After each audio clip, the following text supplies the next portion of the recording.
Bonjour à tous, je vous ai fait un résumé de tous les exonérations en France. Lisez bien, profitez de vous informer ceux qui ne le savaient pas.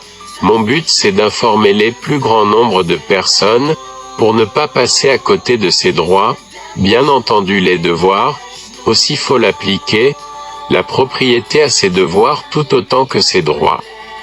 Votre fils ne fait pas ses devoirs, il les commet. Comme homme, accepter tous les devoirs, comme écrivain, s'accorder tous les droits, et même celui de se moquer de ses devoirs. Nos devoirs, ce sont les droits que les autres ont sur nous. À bon entendeur, salut. @Recites. Bien que les salaires perçus par des apprentis peuvent faire l'objet d'une exonération fiscale, il faut toutefois préciser que seuls les salaires n'excédant pas le SMIC, soit 18 655 € pour l'année 2021, seront entièrement exonérés de l'impôt sur le revenu. 16 mars 2023. 19h12. Qui sont exonérés de l'impôt sur les sociétés ? Une entreprise qui souhaite bénéficier de l'exonération d'impôt sur les bénéfices doit respecter les conditions suivantes: une activité industrielle, commerciale, artisanale ou libérale. Une création d'activité comprise entre le 1er janvier 2016 et le 31 décembre 2022. 27 avril 2023. 19h13. Quels sont les trois types d'impôts ? On distingue plusieurs types d'impôts: impôts directs, comme l'impôt sur le revenu, et indirects, comme la taxe sur la valeur ajoutée, TVA, impôts nationaux et locaux.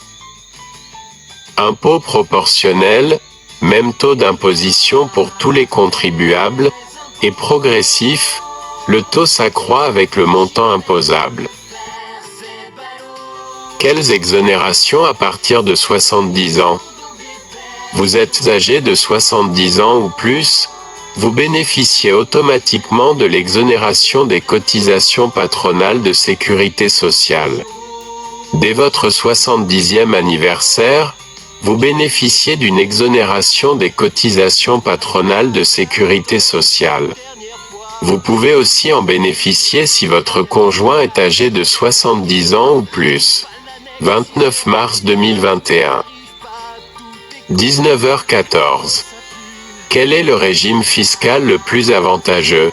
@Recites. L'impôt sur les sociétés. Si vous optez pour une société commerciale, peu importe sa forme, qu'elle soit une société anonyme, une société par action, une SASU ou une SARL, une reprise de société, l'impôt sur les sociétés et le type d'imposition. 19h15. Comment bénéficier d'une exonération ? -4. L'exonération est applicable dans les cas suivants. Vous êtes âgé de 70 ans ou plus, vous avez moins de 70 ans mais votre conjoint est âgé de plus de 70 ans, vous bénéficiez d'une allocation personnalisée d'autonomie, APA, vous bénéficiez de la prestation de compensation du handicap, PCH ou ACTP, @Recites. 19h15. Quel est le statut le moins taxe ? S'il n'y a qu'un seul associé ou une seule personne pour créer une société, le statut de la société par action simplifiée unipersonnelle sous le régime d'impôt sur le revenu permet de payer moins de charges. S'il y a plusieurs associés, les charges d'une SARL et SAS sont presque les mêmes. 1er février 2023. 19h16.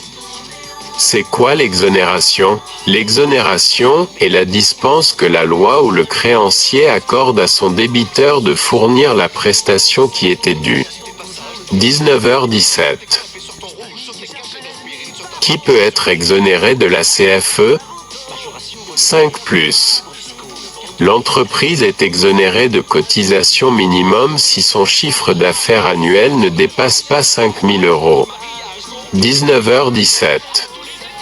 Quel âgé on ne paye plus la taxe foncière, dégrèvement pour les plus de 65 ans. Si vous êtes âgé de plus de 65 ans et de moins de 75 ans au 1er janvier de l'année d'imposition, et que vous répondez aux conditions de ressources définies pour l'exonération, vous pouvez bénéficier d'un dégrèvement de la taxe foncière d'un montant de 100 €. 27 janvier 2023 19h18. Quels sont les différents types d'exonération ? Une exonération fiscale peut être partielle ou totale. Si elle est partielle, elle exemptera la personne ou l'entreprise de payer une partie d'un impôt. Si elle est totale, la personne en bénéficiant sera totalement exemptée de payer l'impôt en question. 19h19. Qui est exonéré de la CVAE ? Les entreprises dont le chiffre d'affaires est compris entre 152 500 et 500 000 € sont dispensées du paiement de CVAE en cas de demande de dégrèvement, mais elles sont néanmoins tenues de remplir la déclaration annuelle. 19h19. Qui est exonéré de la taxe des ordures ménagères ? Les exonérations accordées en matière de taxes foncières sur les propriétés bâties en faveur des contribuables âgés, S, handicapés, S ou des personnes de conditions modestes ne s'appliquent pas à la taxe d'enlèvement des ordures ménagères, TEOM. 19h20.